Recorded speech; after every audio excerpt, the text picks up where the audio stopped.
Karen, tudo bom? Boa tarde, João.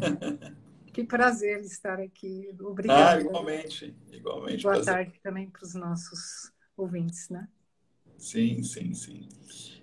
Karen, acho que a ideia dessas lives que a gente faz aos meios-dias é para a gente, assim, se conhecer um pouquinho melhor. Acho que o curso é muito dinâmico ali, às vezes a gente não tem esse tempo, poder trocar aí uns 20 minutos, espontaneamente. E acho que para começar, acho que é um minutinho, assim, para você se apresentar, onde você está, o que que você faz, Uhum.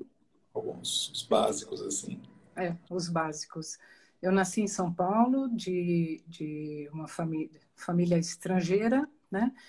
Primeira geração. Minha mãe era refugiada, isso marcou muito a nossa vida. Meu pai era suíço, de Zurique, mas começaram uma vida nova, né? Meu pai era um empreendedor e logo cedo foi relevante para mim achar onde que era a minha raiz, né?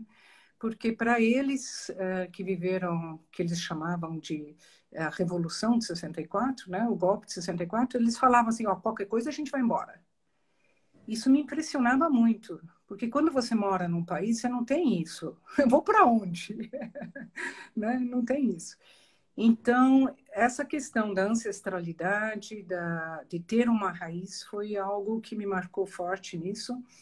E eu acabei, desde cedo, procurando, sempre assim, ali na Rua Augusta, na parte de baixo tinha uma loja da FUNAI, eu procurava essas realidades indígenas, essas coisas. Então, eu sempre tive um pouco essa busca e acabei fazendo economia na Unicamp. E, e nessa hora me cai um livro na mão, foi assim por muita coincidência, que foi o Fanon, que hoje é um autor do Muito. pessoal da... mas me Hoje é um. caiu, pensa, em 80, caiu Os Nossa, Condenados da Terra, sabe? E a hora que eu li aquele livro, ele descrevia, ele é um psiquiatra negro, né, que vai pela França na guerra da Argélia, ele descreve o impacto nos corpos, na maneira de ser dos argelinos em relação aos franceses. E ele descreve cenas cotidianas. E a hora que ele descreve essas cenas cotidianas, eram as minhas cenas que eu vivia em casa. Meu pai, naquela época, era presidente da escola suíça, né? Eu estudei no Porto Seguro, né? Mas a minha formação primeira foi na Waldorf, e isso foi essencial para toda essa questão da arte na minha vida, né? Mas, enfim, eu fui fazer economia e li Os Condenados da Terra, e eu fiquei chocada na época, muito chocada, porque, de repente, aqueles diálogos que nós tínhamos em casa, o Fanon escrevia com todas as letras, com a maior naturalidade. E aí eu pegava ônibus em Campinas, Unicamp cidade, e eu observava isso, porque, olha, eu tenho uma fachada alemã, inglesa, né? E eu realmente, tudo que o Fanon descrevia lá, eu observava como as pessoas, né? Como elas olham, como elas reagem, como... tudo isso em 80. E eu diria que isso determinou muito, algumas, a gente só faz algumas escolhas na vida, né? Mas uma escolha. Naquela época, o ensino era muito ideologizado, mas não no sentido hoje comportamental. Era na questão teórica, né? Ou você é do capital ou você é do trabalho, né? E eu fiz a minha decisão. Eu era do trabalho, né? E tá bom. Acabei encontrando uma pessoa, uma alma gêmea na física, na Unicamp, e de um dia para o outro, a gente passou a viver junto, continuamos, né, até hoje. E foi a pessoa que eu nasci casada. É muito interessante essa questão. E aí nós trilhamos juntos, nós saímos desse universo do capital, da Unicamp e de tudo mais, e fomos morar em Barretos, num sítio, onde nós ficamos 24 anos e tivemos 4 filhos, né? E na vibe da contracultura, década de 70 e todo aquele contexto, né? Tá. E aí, mas antes de eu saí em 84, logo depois que eu peguei o livro do Fanon, o Paulo Freire voltou para o Brasil e teve toda uma situação para onde ele iria, ele acabou indo para a pós da educação na Unicamp. E eu estava começando a pós lá. E foi, assim, um encontro muito feliz para mim, porque eu estava com toda essa coisa da decolonialidade dentro de mim e eu não tinha nem com quem conversar, né? Porque ninguém conhecia Fanon. Fanon era famoso por causa do prefácio do Sartre, né? Mas ninguém nada. E o Paulo, ele tinha vindo de Genebra, né? E tinha essa clareza. E a minha tese era sobre isso mesmo. Eu pegava falas que estavam reproduzidas na época no Spiegel, que é um semanário alemão, e a escola suíça, e o meu objeto na época não era o estrangeiro aqui, porque eu era filha de estrangeiro, eu tinha relativamente alguma clareza, né? Mas era o que o brasileiro faz com isso, né? Então, essa eu acho que é uma questão fundamental que seguiu, que me levou, então, a questão da educação, da postura do Paulo Freire, me deixou muito evidente que uma das grandes dificuldades nossas é que a gente perdeu, assim, aqui no Brasil, essa coisa de eu sou ser humano igual a você. A condição humana é a mesma. Nós perdemos isso, nós caímos em rótulos, em isso e aquilo e tal. E aí, por aí eu explico, né, como é que está o nosso ensino, as políticas públicas em geral, né? Então, aí eu morei 24 anos na área rural, né? E foi, na época, eu tinha uma frase, eu vou descobrir a minha humanidade com aquelas pessoas, fora do meu meio, né? E em decorrência da decisão anterior de agora eu estar do lado do trabalho e não do capital. E foi muito bem, foi muito bem. Os meninos foram para a escola rural e como eu tinha essa coisa Waldorf, meu marido e a gente trabalhava muito com os meninos. E esses 24 anos, como a gente... em Barretos, é um lugar... Barretos é muito conservador. Então, era muito difícil para eles entenderem o que estava acontecendo com a gente, né?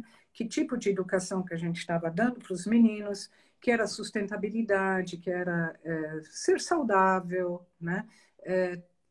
Pegar o lugar de fala, que na verdade nem era nosso, mas indígena, né? E trabalhamos isso, realmente foi viver uma utopia. Foi muito interessante. Nós não tínhamos famílias, porque família normalmente ajuda, mas também põe as restrições. E aí nós vivemos tudo isso, esses 4 meninos saíram para fora, foram para o mundo, né? Estão bem, estão cada qual no seu caminho, e nós voltamos para a área urbana.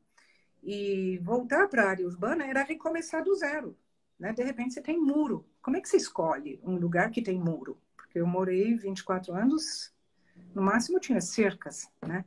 Então foi uma ressocialização, foi ótimo. Aí eu comecei a trabalhar muito mais em aulas. Eu estava dando aula de economia no começo, depois de sociologia. O mestrado era justamente sociologia da educação e o doutorado foi em avaliação educacional. Era o impacto do provão do Paulo Renato no ensino superior, né? E para nós foi muito bom. Foi muito bom. E eu trabalhava com as coordenações, porque você pode ter um dentista maravilhoso, um engenheiro, um farmacêutico, isso e aquilo, ou pesquisadores, mas não necessariamente são bons na docência. E para gerar aprendizagem, o que a gente faz para gerar aprendizagem? Então foi isso. Trabalhei, fiz projetos pedagógicos dos cursos até agosto do ano passado. Aí eu fechei mais esse ciclo e me aposentei nisso e literalmente estou mudando de área. Então, eu estou indo para a área de artes e aí todo esse ambiente, inclusive o teu curso, faz parte desse movimento.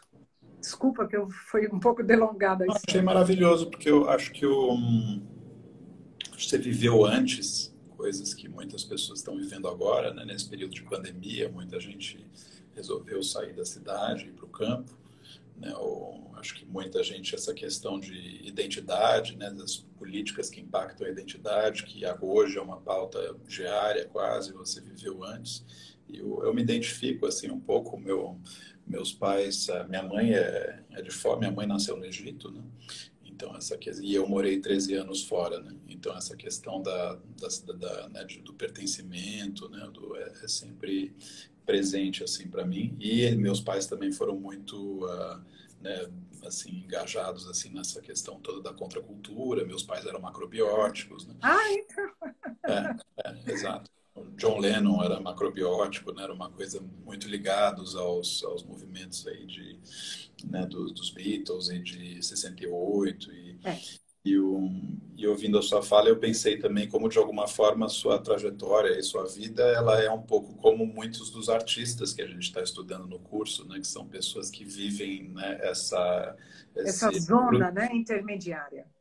esse cruzamento simbólico, assim, esse cruzamento cultural, assim, na pele, né, de uma forma onde realmente na pele, né, então não tem como ela né, não é um engajamento racional, é um engajamento onde, né, é na alma, é no coração, é uma outra, tá no sangue, né, é uma outra e algo até que eu tenho observado assim recentemente que muitos dos artistas aí que a gente estuda e na arte contemporânea eles falam vive entre X e Y, assim, né, dois, né, vive entre Angola e Londres, vive entre e às vezes pode soar assim meio arrogante assim de viver em dois países tudo, mas é que realmente quando você tem essa dupla cidadania, né, quando você está no Oriente, no Ocidente, quando você você tem uma visão de mundo de, né, uma dupla cidadania, uma tripla cidadania que te permite, né, fazer o tipo de obra ali. Então é muito interessante aí toda a tua história. E o que você, como é que você descobriu o curso? O que fez você querer se inscrever com toda essa bagagem, toda essa história? Então, foram 3 situações bem específicas, João. A primeira foi a questão, lembra da documenta de Kassel? Quando teve aquele desencontro, né, entre o que estava acontecendo, entre os curadores lá ai, da Indonésia, o coletivo Indonésia. deles, e o grupo de Kassel, né?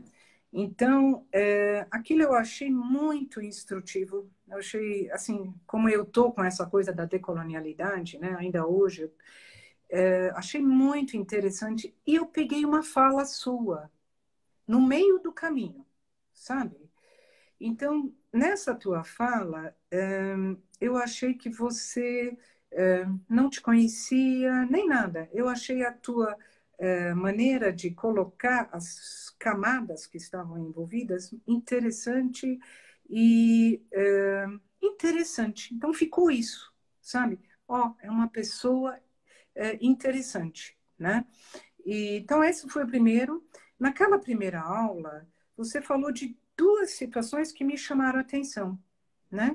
Como eu quero me aproximar um pouco mais da arte contemporânea, então você falou uma palavra mágica, bem pequena, pipipi, e tem uma metodologia. Eu falei, opa! Metodologia é uma coisa complicadinha quem estuda isso. Ainda o universo que a arte contemporânea, né, que é muito sobre a experiência e tudo mais, se move mais ainda. Então opa, né, fiquei assim com a janelinha aberta. E você relacionou diferentes elementos, tipo a história do bullying quando você era criança, ou isso e aquilo, numa análise só, que me indicou, opa, ele faz uma análise sistêmica, que eu procuro fazer. Então, assim, foram esses 3 elementos, sabe? Falei, opa, deixa eu ver o que acontece, né? Mas eu estou, na verdade, com 3 trilhos, sabe? Como hoje eu tenho tempo para estudar e antes eu não tive, eu continuo trabalhando ancestralidade e com isso eu estou com alguns grupos indígenas, né? E no online isso é maravilhoso e toda essa troca que eu estou tendo, né? eu estava muito intenso no grupo do Jaider, né? Quando aconteceu a história, a finalização. A outra essa questão da como é que você junta o inconsciente coletivo com o cotidiano nosso. Só um instantinho, peraí que tá tocando aqui um. Peraí.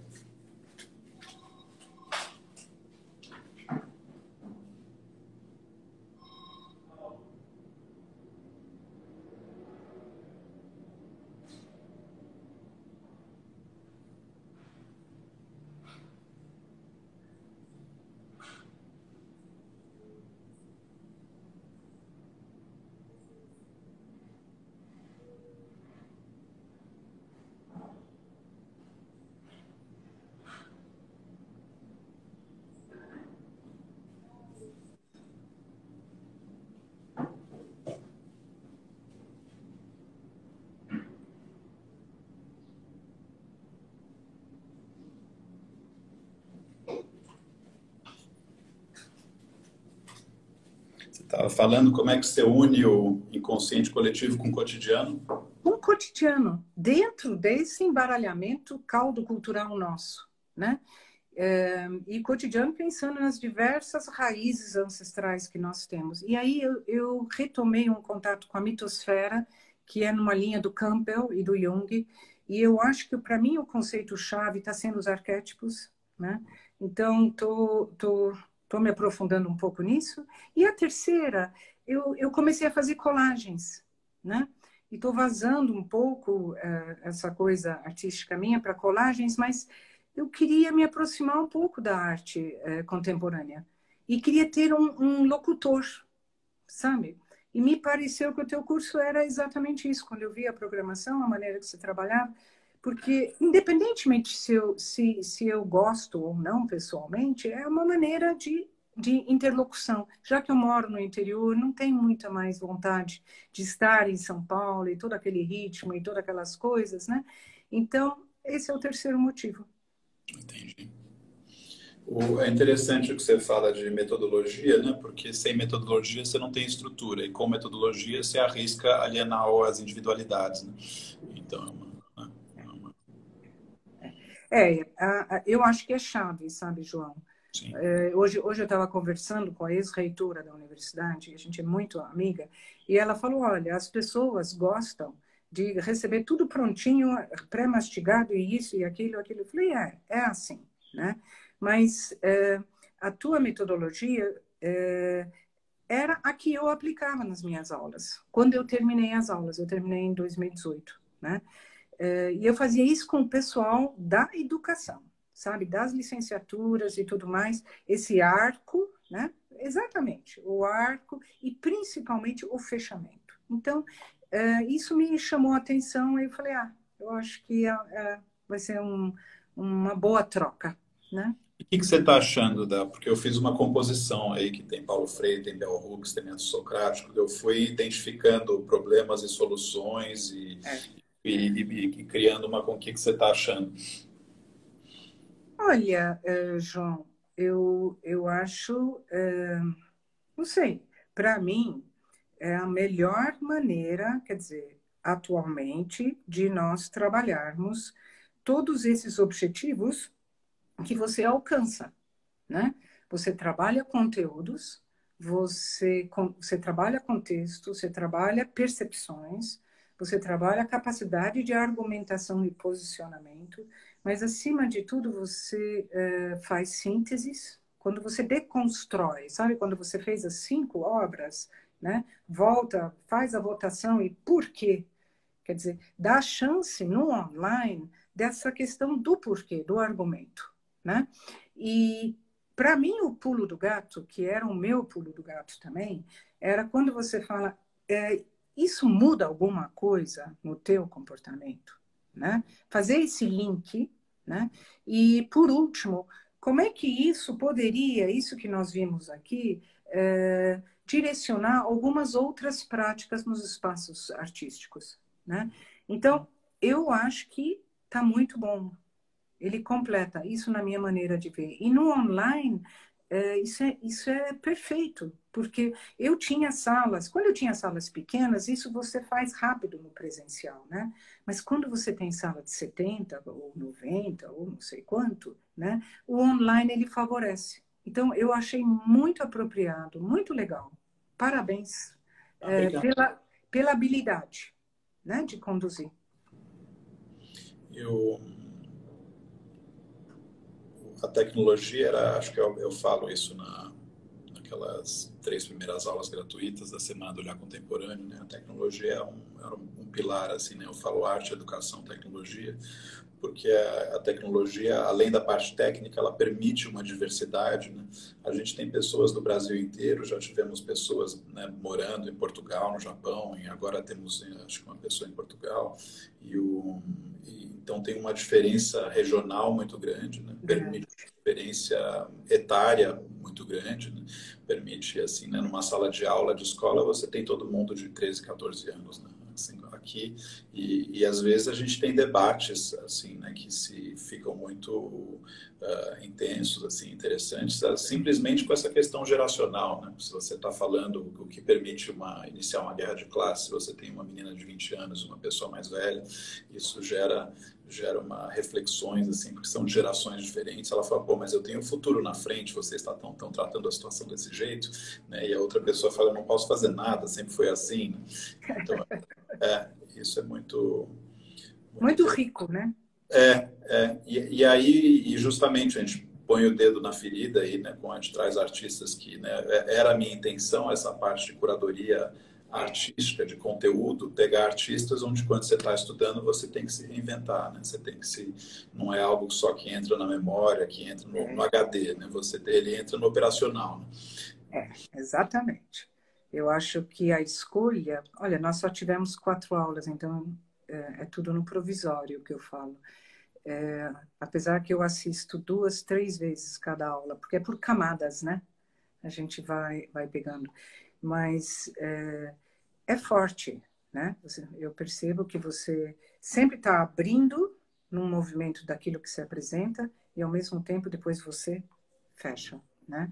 Agora, isso dá um panorama maravilhoso da situação hoje, né? E além de visualizarmos o panorama, pode tocar cada um, dependendo do grau de abertura, disponibilidade e tudo mais, né? Fica muito, muito apropriado, né? Muito Sim. bom. A Muito bom. gente estudou, então está na quarta aula, né, a gente estudou 20 obras até agora. Qual que mais te marcou, assim? Qual que mais me marcou? Talvez aquela do cobertor verde da Olha só, da Melanie Bonaggio, quando ela está com aquela cara meio dramática. Você sabe que a hora Antes que do as selfie, né? pessoas... todo mundo achava o aspecto tão ruim e eu não achava ruim. Eu não achava ruim. Eu achava que ela estava visualizando... Sim, estávamos visualizando uma situação, né? E, e talvez ela é muito frequente hoje, né? Nós estamos num embaralhamento tão caótico de todas as situações. Eu achei muito significativa. Eu achei muito significativa. Assim, quando você falou das plantas, sabe, aquele autor chinês, né? Eu gosto muito da natureza, né? E tenho o privilégio de morar numa casa com um quintal grande, sabe? Morei 24 anos na natureza, né? Ficar no silêncio da natureza, para mim, é algo bastante essencial. E aí ver o que está acontecendo, né? De repente, a gente termina com aquela última obra, assim, 3 cubículos de elevadores e as plantinhas estavam lá dentro. Isso é uma fotografia onde que estão os seres humanos, sabe? Para mim, foi uma metáfora, né?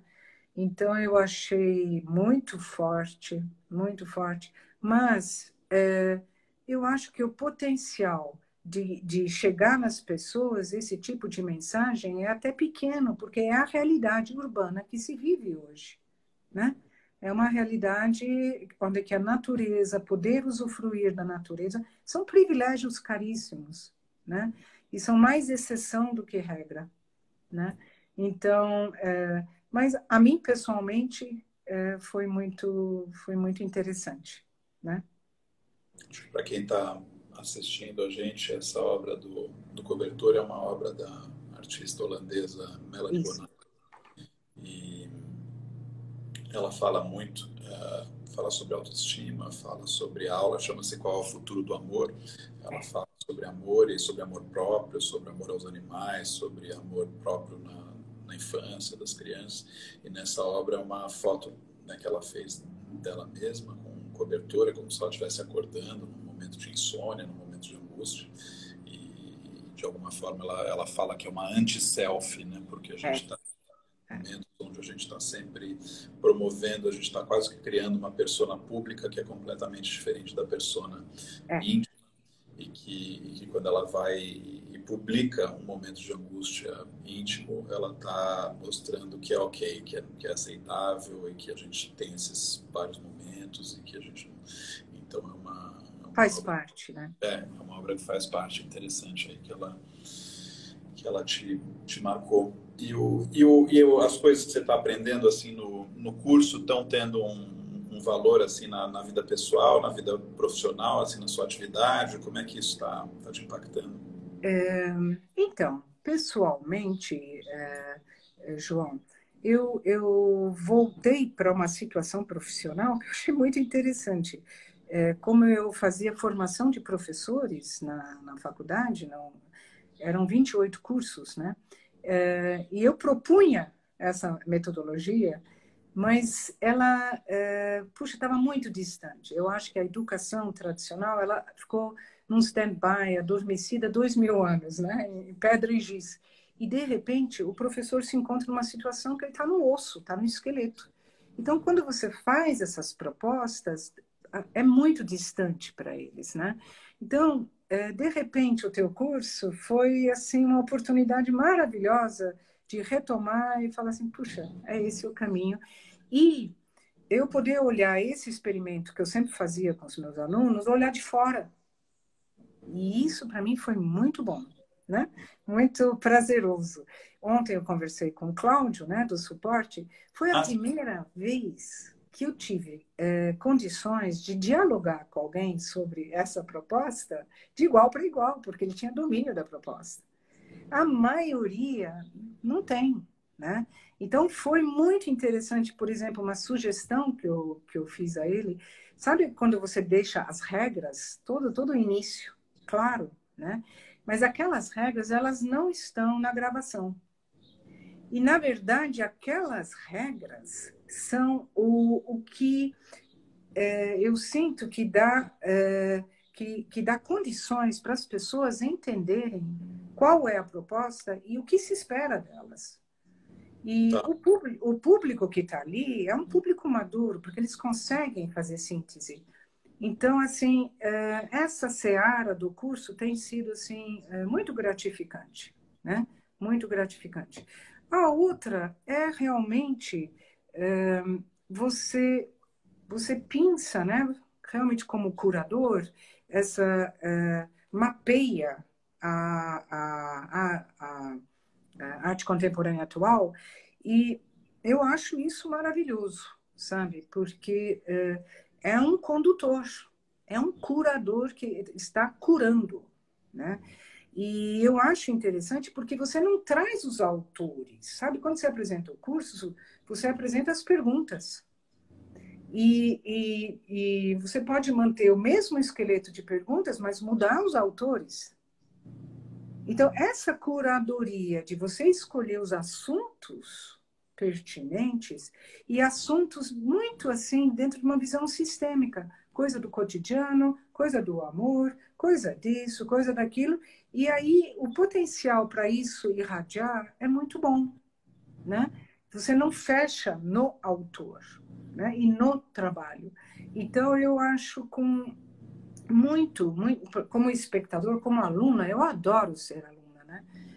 Eu acho agradabilíssimo, sabe? Porque os cenários se multiplicam, ouvir a opinião dos outros.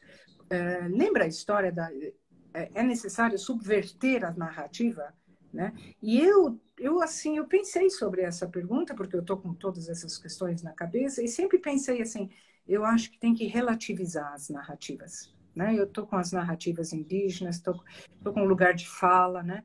E, de repente, veio aquela senhora e falou assim, tem que subverter, porque a minha narrativa não existe. Ela foi invisibilizada e ela foi posta de lado. Você percebe? Olha que maravilha! Né? Eu achei, Foi achei riquíssimo esse momento, né? Foi muito bom, né? muito rico. Então, isso nos possibilita isso. É, quando eu achei foi uma virada muito legal, porque a gente falou em relativizar e tudo, eles não é relativizar quando tem alguém que está em silêncio, tem que e se a gente não ouve isso em primeira pessoa, com alguém que está lá, que tem experiência e tudo, é fácil a gente se fechar numa bolha, né, que é o que a gente vê muito hoje, né, de bolhas, assim, porque não teve o contato com essa pessoa que realmente fala, não, tem que subverter. Tem que subverter. Esse momento foi ótimo. E o Maravilha. Bom, adorando a conversa, feliz que vai ficar gravada para eu poder assistir de novo. Eu mesmo. Porque a gente assiste e reaprende, né? E vê facetas diferentes, né? Exato. É isso. Tá ótimo. Bom. Algum comentário, alguma pergunta para mim? Não, você sabe, eu tinha muitas perguntas. Inclusive, quando o pessoal falou dessa live, eu falei, mas por quê, né? E até que eu entendi, né? Qual era o sentido, o andar das coisas. Talvez porque eu vou do todo para a parte, não me estava claro aonde que você está andando, né? Mas eu li eu acho que era aquele WhatsApp amarelinho, né? Do projeto dos 5 textos né? E cinco temas, 3 textos para cada tema, isso. Então, aí você entende aonde que está a dinâmica e vai entrando, né? Então, eu senti um pouco falta de onde o quê, né? Mas Aonde o que para essa live? Não? olha, para essa live também.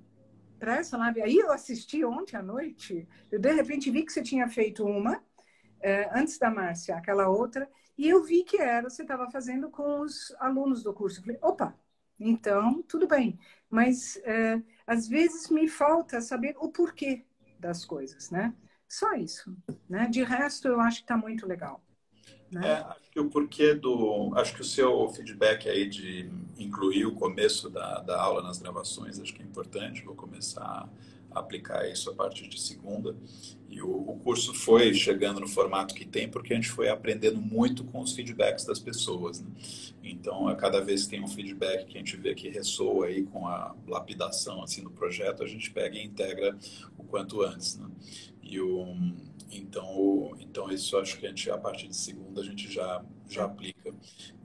Sobre o porquê dessa live, acho que tem um primeiro porquê que né, a semana que vem a gente tem aquela semana do olhar contemporâneo. Então acho que é interessante para as pessoas que estão se inscrevendo poder ouvir quem está fazendo. Acho que ajuda Tem um segundo porquê que também é importante para mim, que é durante as aulas a gente está lidando não só com opiniões leves, assim, tudo, mas às vezes com visões de mundo, né? E uma das minhas referências assim de questionamento, essa coisa meio socrática, assim, né? De às vezes, né, de chegar, mas espera aí, quais são as premissas dessa pessoa quando ela vem e fala isso?